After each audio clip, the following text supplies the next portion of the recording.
So guys, welcome back to Up to Date Alien Channel. Nama gue Greg. Jadi banyak banget kalian yang nanya di setiap video yang ada review Redmi ataupun compare Redmi atau Xiaomi.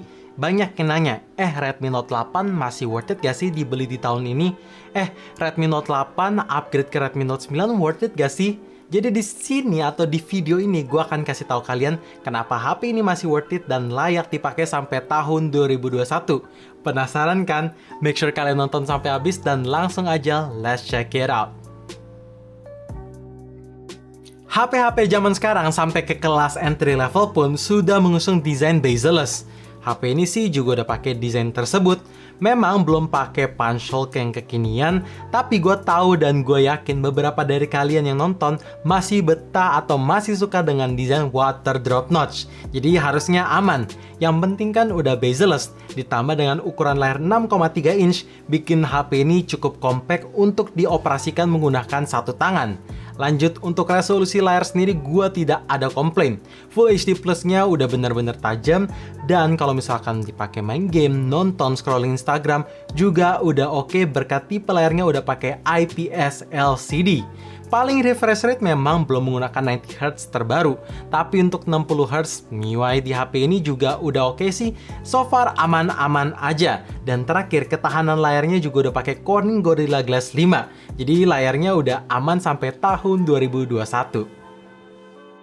HP zaman sekarang rata-rata punya warna bergradasi dengan finishing design dibuat body glass look.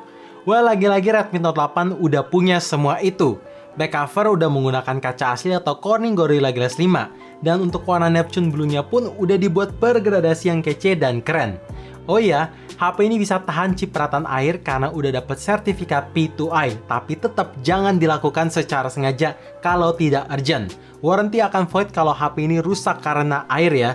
Jadi jangan dilakukan secara sengaja lagi dan lagi gue ingetin. Satu yang gak gue suka di bagian bodi HP ini ada di pinggir kiri kanan yang masih belum dibuat 3D curve. Jadi untuk feels genggam masih kurang nyaman aja menurut gue. Kamera belakang di HP ini juga masih bagus dan bisa mengikuti tren sampai tahun 2021. Secara sudah membawa quad kamera dengan primary lens menggunakan resolusi 48MP, sensor Samsung GM1, terus 8MP ultrawide angle, 2MP macro lens, dan terakhir 2MP depth sensor.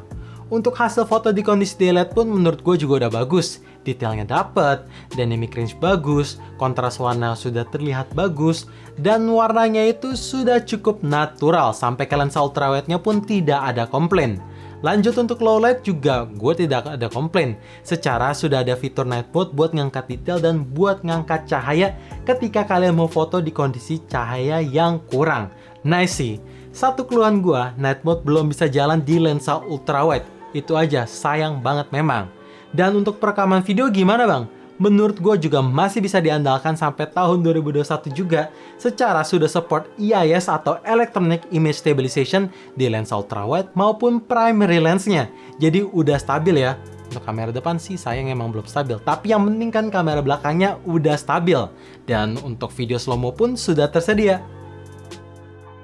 Faktor yang gak kalah penting dalam sebuah smartphone ada di kapasitas baterai. Ya, walaupun HP ini cuma punya 4000 mAh aja, pas gak lebih, nggak kayak HP-HP zaman sekarang yang menggunakan 5000 mAh yang lebih, tapi menurut gua, kalau penggunaan setiap harinya udah oke lah ya kapasitas baterai di HP ini. Penggunaan intens kayak main game PUBG berjam-jam, nonton YouTube berjam-jam, dan scrolling Instagram berjam-jam masih bisa tembus screen on time sampai 8 jaman lebih. Padahal udah dipakai intens. Dan kalau nantinya ketika kalian perlu ngecharge ulang, HP ini udah support 18W fast charging dengan catatan kalian harus beli brick charger terpisah. Xiaomi kalau nggak salah jual di website resmi mereka dengan harga 99.000.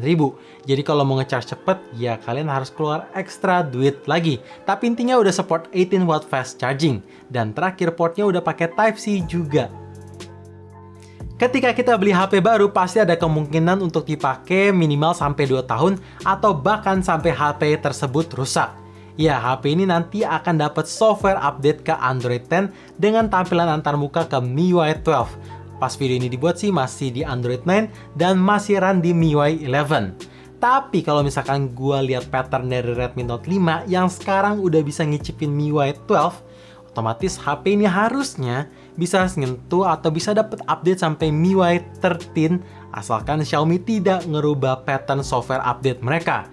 Kalau misalkan nanti mereka ngerubah dan HP ini cuma support sampai MIUI 12, harusnya sih fine-fine aja secara tampilan antar mukanya udah kekinian dan fitur-fiturnya udah banyak. Nah, sekarang gue mau ngomongin soal fitur-fitur kecil. Ada 2 fitur kecil yang menurut gue ini sangat penting. Ya, pertama, HP ini belum menggunakan tipe layar Super AMOLED ataupun OLED, jadi fitur Always On Display tidak ada. Tapi seperti ciri khas Redmi, HP ini masih punya fitur LED Notification, yang gunanya misalkan ada notifikasi masuk, itu lampunya akan kelap-kelip. Dan kalau misalkan ada notifikasi yang masuk dan kemis, itu juga kita bakalan tahu. Karena lagi-lagi lampu LED-nya akan nyala kelap-kelip. Jadi bakalan ngebantu. Kedua, kalau misalkan kalian beli untuk jangka lama, pasti ada kemungkinan internal memori bisa habis. Mau kalian ambil paling terendah maupun mentok di 128 GB, pasti ada kemungkinan habis. Nah, HP ini punya triple slot tray, jadi kalian bisa pakai 2 nomor yang support dual 4G, dan juga bisa nambahin external memori pakai microSD yang support sampai 256 GB. Jadi bisa bebas upgrade. Alasan terakhir yang mungkin terdengar sepele, tapi sangat kebantu, yaitu kalau misalkan kalian beli HP ini, itu sama dengan bisa dapat remote gratis. Maksudnya apa emang bang? Maksudnya gini, dengan adanya fitur Air Blaster di HP ini, artinya bisa membuka potensi untuk mengendalikan AC, terus elektronik-elektronik lainnya yang support sensor infrared. Jadi kalau misalkan di rumah kalian kebanyakan remote dan pusing untuk nyarinya yang mana, ya HP ini bisa gantiin semua remote tersebut selama elektronik tersebut support sensor infrared. Jadi kalian beli HP gratis remote. Jadi apakah Redmi Note 8 ini masih layak dibeli untuk di tahun 2020 ini? Menurut gue ya worth it aja sih, tapi dengan catatan performa gaming di HP ini tuh tidak sekencang-kencang chipset HP mid-range zaman sekarang, walaupun masih bisa dipakai gaming dengan lancar. Refresh rate belum 90Hz, belum pakai stereo speaker, kamera depan hasil videonya itu belum stabil, dan selfie-nya masih pucet dalam soal skin tone. Kalau misalkan kalian nggak peduli dengan hal tersebut, ya silahkan beli aja, masih worth it. Tapi kalau misalkan kalian tanya, bang, gue dari Redmi Note 8 mau upgrade ke Redmi Note 9, apakah worth it? Menurut gue ini worth it gak worth it sih. Dalam soal chipset, lifespan, dan baterai memang worth it, tapi beberapa hal di Redmi Note 9, contoh di body, itu di downgrade dibanding Redmi Note 8. Saran gue mending beli ke Redmi Note 9 Pro atau kumpulin duit ke Redmi Note 10 mendatang aja. So, thank you for watching. Jangan lupa like dan subscribe channel ini, sekaligus nyalain notifikasinya juga supaya kalian tahu kapan video baru diupload. And as always, stay safe, stay healthy, dan stay updated with up to date.